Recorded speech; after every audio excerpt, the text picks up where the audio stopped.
사실 중학교 때는 솔직히 학습지 주는 대로 그냥 읽고 받아 쓰고 생각 없는 공부를 한 것 같아가지고 실력이 약간 안 느는 것 같고, 근데 고등학교 와서 보니까 내신과 수능 공부 둘 다 병행을 하면서 어떻게 공부를 하는지 알아갔던 것 같아. 자, 그럼 이제부터는 많은 분들께서 좀 궁금해 하실 것 같은 내신 1.09의 정시 1111인 너의 과목별 공부법, 국어 영어도 그렇지만 서울대 의대다 라고 하면 수학을 잘할 거라고 다들 생각을 하시는 것 같아. 너는 수학을 잘했던 것 같아? 사실 어렸을 때부터 중학교 때도 다른 건 다 최상위권은 아니었지만 수학은 자신 있게 했던 것 같아. 비결 같은 게 있을까? 꾸준히 했던 게 제일 큰 것 같아.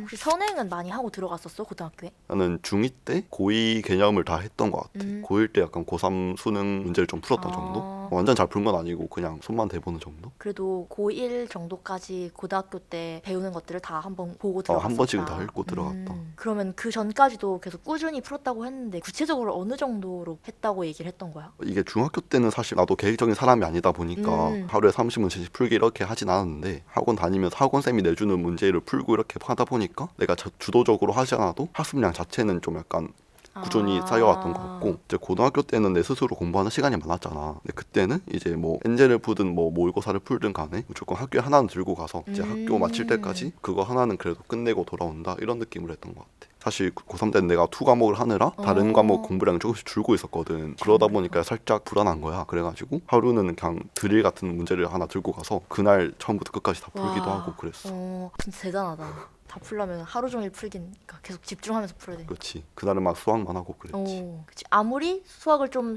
잘하는 것 같아도 그 꾸준히 계속 매일매일 안 하면, 감이 풀면서 떨어지니까. 감을 유지하는 게 중요한 것 같다. 수학은 감이 거의 전부거든. 많은 사람들이 한다는 양치기 같은 건 안 했어? 양치기도 사실 하긴 했는데 공부량을 늘리려고 양치기를 한 거지. 뭐 양치기를 통해서 실력이 늘기를 바란다 이런 거는 사실 언어 영역은 되는데 수학 영역에서 살짝 힘들다 생각해. 양치기만 한다기보다는 틀린 문제 오답을 하고 왜 틀렸는지, 그리고 왜 답지는 한 생각을 나는 못했는지 생각을 하면서 철저하게 공부를 하는 습관이 수학에서 진짜 중요한 것 같아. 그럼 너가 모의고사를 많이 풀었다고 했는데 수학 모의고사도 그런 식으로 오답을 했던 거야? 오답 노트를 따로 만들진 않았고 문제지에다 바로 표시를 하면서 오답을 했는데, 기본적으로 난 틀렸으면 이제 두 가지로 나눴어. 아는데 틀린 거, 그리고 두 번째는 모르는데 틀린 건데, 사실 아는데 틀린 건 훨씬 더 오답하기 쉽잖아. 그치, 그냥 바로 다시 풀고 그렇지. 넘어가면. 그래서 한 번 더 풀어보고, 이게 만약에 뭐 문제를 잘못 읽어서 틀렸거나 이런 거는 어떤 부분에서 뭐 오해를 했는지 이런 걸 약간 정리만 해두고 넘어가는 식이었고, 몰라서 틀린 거는 이제 아까 말한 대로 답지를 보면서 답지를 내풀이 비교를 하는 거지. 어디까지 따라갔는데 내가 쓴 방법이 너무 계산량이 많았다든지 아니면 약간 정의 문제가 있었다든지 이런 것 때문에 틀렸다. 다음부터는 이거 말고 이런 문제는 이렇게 풀어야겠다, 이렇게 생각을 하면서 풀었던 것 같아. 오답을 할 때 왜 틀렸는지를 찾는 거랑 그렇지. 앞으로 어떻게 하는지에 대해서 생각을 해본 게 진짜 중요한 것 같긴 하다. 그치. 보통 양치기를 하는 친구들은 풀고 채점하고 그냥 다른 문제집을 풀더라고. 채점한 다음부터가 진짜 공부라고 생각을 해. 그치. 풀기만 하고 넘어가면 사실 아는 문제만 계속 알게 되는 그치. 거잖아. 자기가 뭐에 약한지를 알아내는 게 그 첫 번째 푸는 거고, 약한 걸 줄이는 게 두 번째 오답을 하는 거니까 오답을 하는 게 좀 더 중요하다. 양보다 질이라고 할 수 있겠지. 질이라고 했을 때 풀었던 개념서라든지 유형서라든지 문제집 같은 게 있을까? 수학을 나도 어릴 때부터 해가지고 좀 어려운 문제집은 꽤 많이 풀어봤는데, 블랙라벨 1등급 수학 그거 두 개가 되게 추천할 만한 것 같아. 그래서 나도 내신 공부하면서 그 두 개를 되게 열심히 풀면서 도움을 받았던 것 같아. 사설 문제로는 이제 고3 때 많이 풀었는데, 현우진 드릴을 이제 교재만 사서 풀기도 했고, 차인미 엔제랑 모의고사 같은 것도 풀었고, 호영 문제라고 호영 문제 것도 많이 풀었던 것 같아. 계속 여러 가지 풀면서 꾸준하게 공부를 했었다. 꾸준하게. 국어는 어떻게 공부했었어? 독서는 폭넓게 보는 게 중요하다고 생각을 하거든. 그러니까 깊이 있게 좁게 보는 것보다는 그냥 연계든 비연계든 상관없이 작품과 내가 일면식이 있는 게 훨씬 더 푸는데 도움이 된다고 생각을 하는 것 같아. 그치, 사실 문학이 아무리 중요한 작품들을 그렇지. 골라주신다 하더라도 사실 실제로 거의 안 나오니까. 11월에 뭐가 나올지는 모르는 일이니까. 수특수한 이렇게 해봤자 작품이 한 100개 넘는데 연계돼서 나오는 게 끼키야 3-4개고, 현대소설 같은 경우에는 아예 다른 부분이 발췌돼서 나오니까 그걸 뭐 달달 외워도 사실 큰 편익이 없다고 생각을 하거든. 그래서 그렇게보다는 최대한 다양한 작품을 접하려고 노력을 하는 게 좋다고 생각해. 그래서 나도 현대소설 같은 경우는 전체 줄거리를 조금 보려고 그렇지. 노력했던 것 같아. 좀 하는 게. 익숙해져서 이 작품을 봤을 때 바로바로 이 작품 전자제품이구나 하고 캐치하는 그런 이건 느낌. 뭐가 특징이고 이건 뭐가 중요하고 이런 것도 아는 게 중요한 거 같고. 비문학은 어땠어? 비문학 제재나 약간 난도에 따라서 볼 때 바로 이해가 되는 부분도 있고 이해가 안 되는 것도 있잖아. 첫 두 지문 문단을 읽었을 때 이해가 될 것 같다, 이거는 그냥 다 풀 수 있을 것 같다 싶은 감이 딱 온단 말이야. 그럼 그거는 그냥 단어 몇 개만 뭐 동그라미 치는 선에서 그냥 문제를 푸는데, 좀 어려웠거나 좀 정보량이 많은 지문이잖아. 그런 경우에는 이제 표를 그리거나 순서도를 그리거나 이렇게 해서 도식화를 하려 하는 것 같아. 그냥 지문별로 방법을 바로 그렇지. 적용을 해봤구나. 항상 이게 최고다라는 그런 방법은 없는 것 같고 자기에게 맞는 풀이법이 제일 중요한 것 같아. 요즘 국어를 잘하기 위해서 한자어를 많이 알아야 된다, 이렇게 말씀을 하시는 분들도 있더라고. 이 의견에 대해서는 어떻게 생각해? 근데 사실 나도 근데 한자를 막 많이 하는 편은 아니라 가지고 한자가 필수는 아닌 것 같아. 뭐 일상생활 할 정도 알면은 어. 그래도 수능 국어 질문 푸는데 문제 그렇지. 없을 것 같다. 실제로 또 뭐 비문학에서 문제가 없기도 했고, 뭔가 한자어를 많이 아는 능력보다는 전체적인 흐름을 읽는 거, 텍스트의 흐름을 읽는 능력이 훨씬 더 중요한 것 같아. 문법은 사실 다른 친구들도 다 비슷하게 공부를 했겠지만 모든 문법을 싹 다 공부한 적 있거든. 뭐 중세 문법 하면서 이런 것도 다 공부하고 그때 당시엔 되게 귀찮고 힘들었는데 그렇게 고1 때 한번 싹 잡아놓고 나니까 이제 고3 때까지 거의 안 까먹었던 것 같아.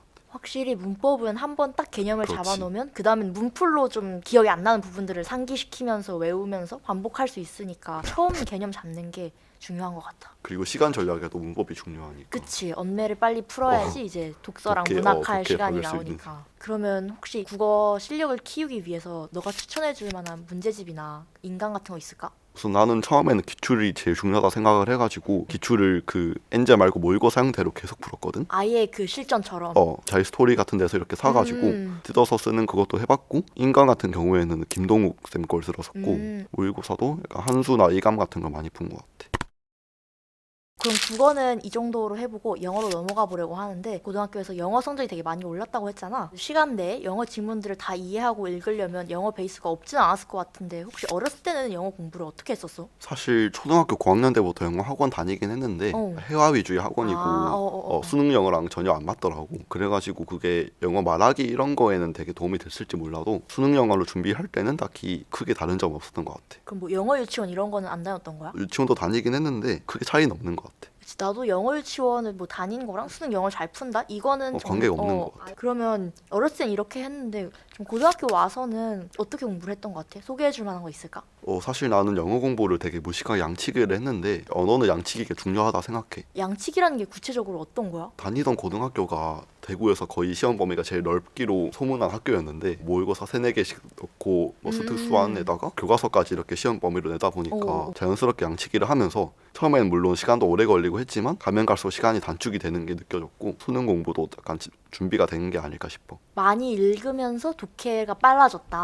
그렇지. 인터넷 강사들 보면 대각선으로 읽어라, 마지막부터 읽어라 이런 말을 하시는데 나는 그런 방법보다는 그냥 실수가 없게끔 다 쭉 읽는데 시간이 좀 오래 걸리고 처음엔 좀 어렵잖아. 근데 그걸 많이 할수록 이해도 더 잘 되고 시간도 단축이 더 잘 되더라고. 놓치는 거 없이 다 읽고 가는 거니까 그렇지, 좀 더 안정적이기도 하고. 정석적으로 했던 것 같아. 근데 독해를 할 때 빨리 읽으려면 기본적으로 어휘를 좀 더 알아야 되긴 하잖아. 영어 단어는 어떻게 했어? 수능 연계글제 뒤에 있는 단어장에서 많이 봤던 것 같아. 딱 수능 지문에 나올 법한 그렇지. 그런 단어들을. 근데 내가 말하고 싶은 거는 아무리 그렇게 단어 대비를 많이 하고 많이 외워도 자기가 모를 수밖에 없는 단어가 한두 개씩 나온단 말이야. 그래가지고 단어 한두 개 몰라도 그 흐름을 파악하는 능력도 되게 중요한 것 같아. 내가 모르는 단어가 나와도 이걸 진짜 너무 당황하지 않고 그렇지. 넘겨가면서 읽어도 문제를 풀 수 있게 만드는 그런 문제도 맞춰야 갖추는. 되니까. 그치. 확실히 수능에서는 그런 부분도 챙겨야 되는 부분이긴 하다. 그러면 영어 과목에 도움이 많이 됐던 문제집이나 인강 같은 것도 혹시 추천해 줄 수 있을까? 영어는 인강을 거의 안 들어가지고 그냥 마더텅이나 이런 걸로 많이 기출을 풀었던 것 같아. 모의고사도 다른 과목만큼 풀진 않았지만 그래도 한 일주일에 한두 개씩 풀었는데 그 조정식 쌤 게 되게 좋았던 것 같아.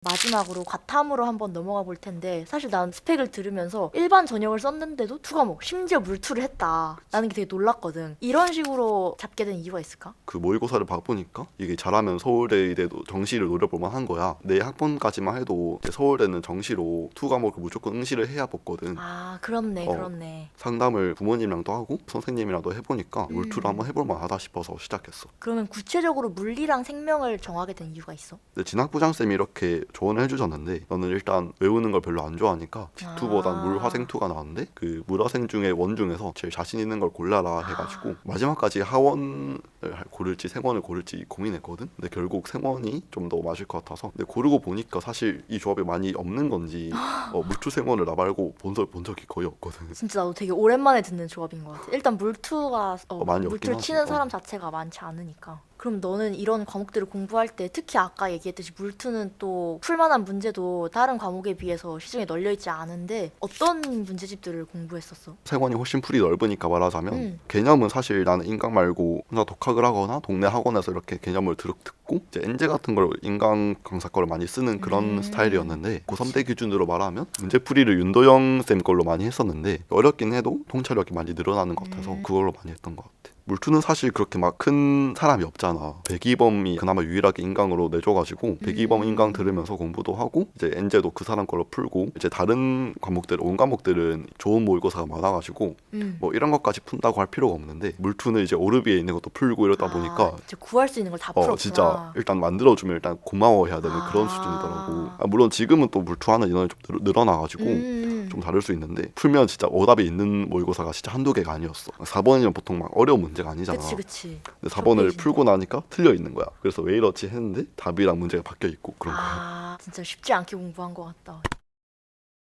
그 스튜디오 S 공식 질문인데 혹시 너는 공부하는 것이란 무엇이라고 생각해? 자기 내면의 가치를 올려주는 것이라 생각하는데 물론 이게 뭐 수능 공부일 수도 있고 다른 학문 분야의 공부일 수도 있고 아니면 그냥 학문이 아닐 수도 있어. 자기 개발일 수도 있고 이런데 어쨌든 공부를 통해서 자기가 원래 몰랐던 것, 자기한테 가지고 있지 않았던 요소들을 채워가는 거니까 자기 자신을 더 충만하게 해주는 공부가 아닐까 생각해. 입시 준비를 하면서 이렇게 공부하면서 슬럼프가 오기도 했을 것 같은데 이런 건 어떻게 극복했었어? 나는 막 공부 의지라는 것이 막 불꽃처럼 확 올라왔다가 사그라들다가 이렇게 왔다 갔다 하는 것보다는 그냥 모닥불이나 잔물처럼 은은하게 오래가는 것이 훨씬 더 좋다고 생각을 해. 실제로 그렇게 마음먹기로 약간 다짐을 하기도 했고 나도 근데 인간인지라 고등학교 때 뭐 독서실이라든지 뭐 학교에서 휴대폰을 오래 하다가 좀 약간 현타 오기도 했는데 그럴 때마다 유튜브에 약간 동기부여 영상 있잖아. 얼마나 많이 봤으면 지금도 가끔씩 뜨거든.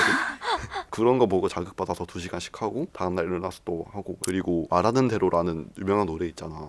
그거 들으면서 약간 힘든 걸 극복하고 그랬었어. 그러니까 나도 막 가끔씩 동기부여 영상 보면서 좀 마음 다잡고 했던 것 같은데 내가 기억나는 것 중에 인강 강사 중에 이지영 선생님께서 나를 사랑하라 이런 주제로 말씀해 주신 게 되게 기억에 남나. 그러면 이제 슬슬 한번 마무리를 해보려고 하는데 구독자들을 위해서 혹시 마지막으로 한마디 해줄 수 있을까? 사실 나는 이렇게 인터뷰에 나와서 뭐 내 공부법도 알려주고 뭐 뭘 풀었는지 이렇게 또 알려주고 했는데 사람마다 공부 방법이랑 성향이 다 다르잖아. 스타일도 그치. 다르고 나도 이거를 결국 내 혼자 시행착오를 하면서 공부하면서 터득한 것인 만큼 구독자분들도 스스로 공부를 해보고 자기 확신을 가지면서 하면 결국엔 좋은 결과가 있을 거야. 뭐 항상 어느 공부법이 맞고 뭐 이 과목은 이렇게 공부해야 된다 이런 거 딱히 없으니까 자기 소신을 갖고 하는 게 제일 중요하다 생각해. 공부 의지만 있으면 사실 길은 얼마든지 있는 거니까.